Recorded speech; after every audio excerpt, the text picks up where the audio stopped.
Got another director's debut for you, this time looking at George Lucas in THX 1138.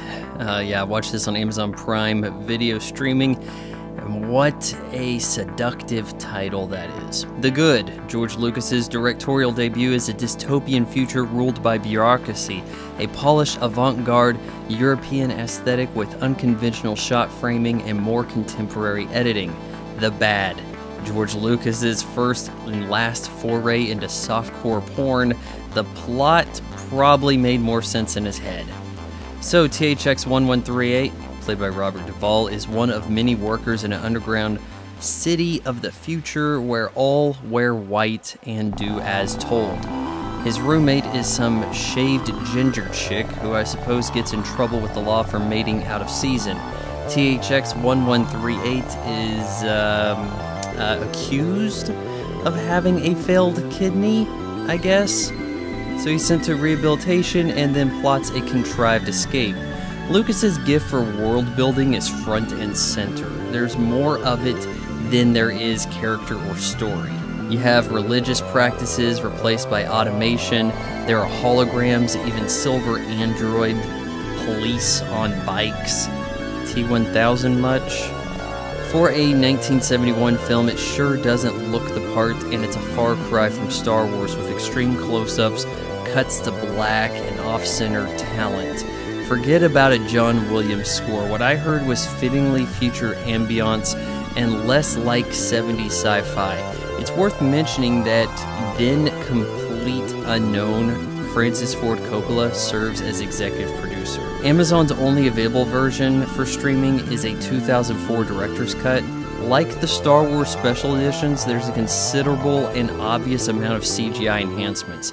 I have no choice but to ignore them like a juror after a judge is thrown out an argument.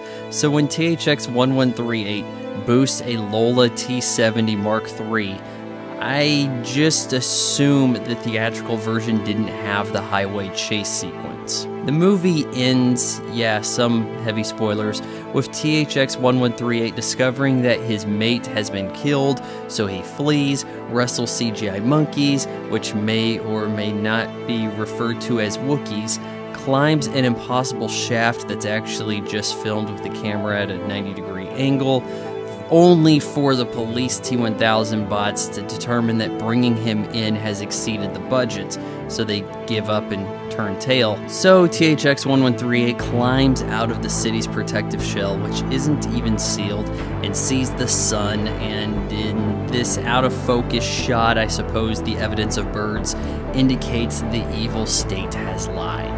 But why couldn't he have met with some rebel force to get him to question the world?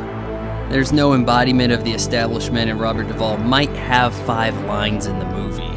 You actually hear more synthetic background radio chatter than spoken dialogue. But if you think THX 113 is daringly experimental, check out one of Lucas's student films for a real treat. This was the way the film business once was.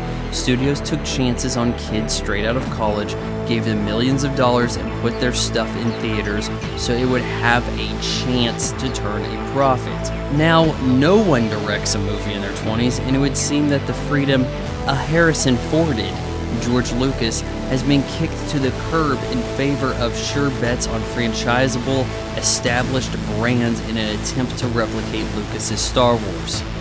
Verdict: 2 out of 4 stars.